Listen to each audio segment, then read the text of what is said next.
सवाल करना चाहूँगी। काफ़ी पुरानी डिमांड है हमारे डेली वेजर्स की, हमारे होमगार्ड्स की, हमारे एसपीओस की, जिन्हें कई महीनों तक वेतन नहीं मिलता। होमगार्ड्स को अगर जम्मू कश्मीर केंद्र शासित प्रदेश है 2700 रुपया मिलता है। हमारी आशा वर्कर्स की, हमारे रहबरे खेल हैं, रहबरे जंगलात हैं हमारे, साथ ही तो हमारी जो होगा ये मैं नहीं, सारा देश कह रहा है। और वो देश जब बदलाव चाहता है उसके पीछे कारण है। कारण ये है कि देश में महंगाई, खाने पीने की चीज़ें, पेट्रोल डीजल के दाम, एलपीजी गैस का सिलेंडर, घरेलू इतनी कीमतें बढ़ चुकी हैं कि महिलाएं महंगाई से त्रस्त हैं। उनका आर्थिक सशक्तिकरण की बात नहीं की। राहुल गांधी जी, कांग्रेस उनको 1 लाख रुपया सालाना उनके खाते में, 8,500 रुपया उनके खाते में हर महीने डालने की बात करके उन्हें महंगाई से लड़ने के लिए मदद करेंगे। मुद्दा बेरोजगारी का है। 2 करोड़ नौकरी हर साल दूंगा, 20 करोड़ नौकरी। आज देश पूछ रहा है, बेरोजगार युवा सड़कों पर है, आंदोलन कर रहा है, कहाँ है 20 करोड़ नौकरियां? सच्चाई है कि 45 साल में बेरोजगारी के रिकॉर्ड टूट गए हैं। 30 लाख सरकारी पद खाली पड़े हुए हैं। पर वहीं पर भाजपा दावे करती जो 70 सालों से नहीं हुआ वो हमने कर दिखाया। 70 सालों में ये हुआ है कि जो पेट्रोल डीजल 70 सालों में 50 पे ही था, वो आप 10 सालों में सेंचुरी पार ले गए हैं। 70 सालों में ये नहीं हुआ था कि देश पे जो कर्ज था आज़ादी से अब तक 50 लाख करोड़ का था। आपके मात्र 10 साल में वो 207 लाख करोड़ हो गया है। बिल्कुल 70 सालों में ऐसा नहीं हुआ था कि हमने पूंजीपति मित्रों का आपकी तरह 16 लाख करोड़ माफ किया हो। हमने किसान का 70,000 करोड़ माफ जरूर किया था। बिल्कुल किसानों को ट्रैक्टर के नीचे कुचला नहीं गया था। बिल्कुल किसानों के ऊपर आंसू गैस के गोले नहीं छोड़े गए थे। 700 किसान बिल्कुल 70 सालों में शहीद नहीं हुआ था मोदी जी, ये आपके कार्यकाल में शहीद हुआ है। 70 सालों में कभी नहीं हुआ। हम लड़े थे पाकिस्तान से, 2 टुकड़े किए और बांग्लादेश बनाया इंदिरा गांधी जी और कांग्रेस ने। आपके समय पर क्या हो रहा है मोदी जी? बिल्कुल 70 सालों में नहीं हुआ कि चीन घुस आए और प्रधानमंत्री जी कहें ना कोई घुसा था ना कोई घुसा। जम्मू कश्मीर के हालात के बारे में मैम आपने बात की, इसमें कोई दुराहे नहीं है कि भाजपा या कोई भी इस पार्टी हो राजनीतिक वो मुद्दा बनाती है कश्मीर को। कहीं ना कहीं आज भाजपा भी कह रही है, जहाँ पर एक तरफ के पत्थरबाजी पर रोक लगी है, आतंकवाद पर रोक लगी है, उसी के माध्यम ये कहा था इस बार कमल खिलेगा कश्मीर घाटी में। पर अफसोस की बात है कि कहीं ना कहीं बात करें पहाड़ी समुदाय के लोगों की या बात करें हम डोगरों की, तो निराशा हाथ लगी है कि घाटी से अगर बात करें तीनों सीटों पर अपने कैंडिडेट उन्होंने नहीं उतारे। और जब हम उनसे बात करते हैं तो कहते हैं ये हाईकमान का फैसला, उसी का जिस पर भाजपा का हाथ होगा उसी की जीत होगी। ये डर गई भाजपा, अपनी बुरी शिकस्त हार जो सामने दिख रही है उससे डर गई कि 370 पत्थरबाजी बंद, सबके खोखले दावों के बावजूद सच्चाई ये है कि जम्मू कश्मीर में अपना उम्मीदवार उतारने में भाजपा फेल हो गई, डर गई है। लद्दाख में अपना जो सांसद था उसके खिलाफ इतना एंटी इनकम्बेंसी गुस्सा लोगों का था कि अपना उम्मीदवार बदलने पर आप मजबूर हो गए। और अगर सब कुछ जम्मू कश्मीर को लेकर भाजपा, आरएसएस, प्रधानमंत्री जी आपके दावे सच हैं तो जम्मू कश्मीर पूछ रहा है क्यों राष्ट्रपति शासन थोपा हुआ है हम पर, क्यों लोकतंत्र की बहाली नहीं करते, क्यों विधानसभा के चुनाव नहीं कराते। लोग बताएंगे कि आपके जो दावे हैं वो कितने खोखले हैं या उसमें कितना दम है। हमारा वायदा जम्मू कश्मीर में खड़ी हूं, जम्मू में, कि हम आते ही जम्मू कश्मीर से राष्ट्रपति शासन हटाएंगे, जम्मू कश्मीर को पूर्ण राज्य का दर्जा जो उसका हक है उसे दिलवाएंगे। जम्मू कश्मीर में सुप्रीम कोर्ट के आदेश के मुताबिक 2024 सितंबर में विधानसभा बहाल होनी है, चुनाव होने हैं, वो हम करवाएंगे। भाजपा का दम हो तो इन चुनाव लोकसभा के साथ करके मैं जम्मू कश्मीर की बात करें, हम जम्मू कश्मीर के रहने वाले तो हमें अपनी जनता की, ये हमारा परिवार है अलका जी, ये ज़रूर सवाल करना चाहूँगी। काफ़ी पुरानी डिमांड है हमारे डेली वेजर्स की, हमारे होमगार्ड्स की, हमारे एसपीओस की, जिन्हें कई महीनों तक वेतन नहीं मिलता।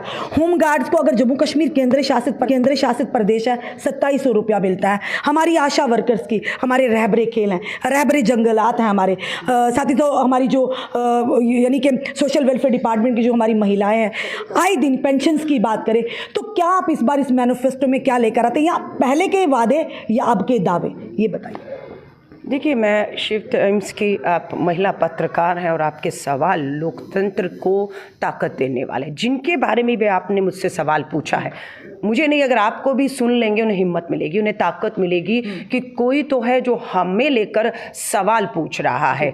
लेकिन उम्मीद वो भी कर रहा होगा कि आपके सवाल काश सत्ता में बैठे हुए देश के प्रधानमंत्री, यहाँ के सांसद, केंद्रीय मंत्रियों से पूछने का। हम पूछते हैं ना मैम, वो कहते हैं पहले 500 रुपया था, 1000 रुपया था, अब हमने 9000 रुपया। मैं कह रही हूँ देश के प्रधानमंत्री ने आपको कभी मौका दिया? बिल्कुल नहीं। मैं वही आपसे कह रही हूँ, हमें कहाँ देंगे? मैं वही आपसे कह रही हूँ, वो किसी को भी मौका, वो डरते हैं मीडिया में आने के। पीएमओ मंत्री नहीं देते तो प्रधानमंत्री बस मैं वही आपसे कह रही जो कड़वे सवाल करेगा उन्हें समय थोड़ी मिलता क्योंकि ना। जिसको लेकर आपने सवाल किए हैं वो ये देख रहा है कि अगर आपके सवाल आपको अवसर मौका मिलता, सत्ताधारियों से पूछते कि सत्ता में वो हैं, कलम उनको सौंपी गया, उन्होंने 10 साल बर्बादी दी है उन्हें। हम अभी सत्ता में नहीं है, हमारे हाथ में कलम नहीं है, लेकिन जिस दिन हम सत्ता में आए, और हमें लाने वाला कौन है, वही जिनको लेकर आपने सवाल किए हैं। जिस दिन हम सत्ता में आए, हमें कलम सौंपी गई, पहले फैसले इन्हीं को लेकर होंगे, इन्हीं को लेकर होंगे, ये मेरा रिकॉर्ड मैम कह रही हैं। बिल्कुल। हमारी जो जम्मू कश्मीर की बात है यहीं तक सीमित रह जाती है, ना ही केंद्र में ना ही पार्लियामेंट में किसी में इतनी हिम्मत है कि उजागर करे और बेबाकी से बोले मैम। तो हमारी वो जनता आज भी उम्मीद पे है जिनके साथ विश्वासघात हुआ है, विश्वास किया था और विश्वासघात हुआ, आज वो जनता आंखें बिछाई है और वो भी चाहती है बदलाव हो।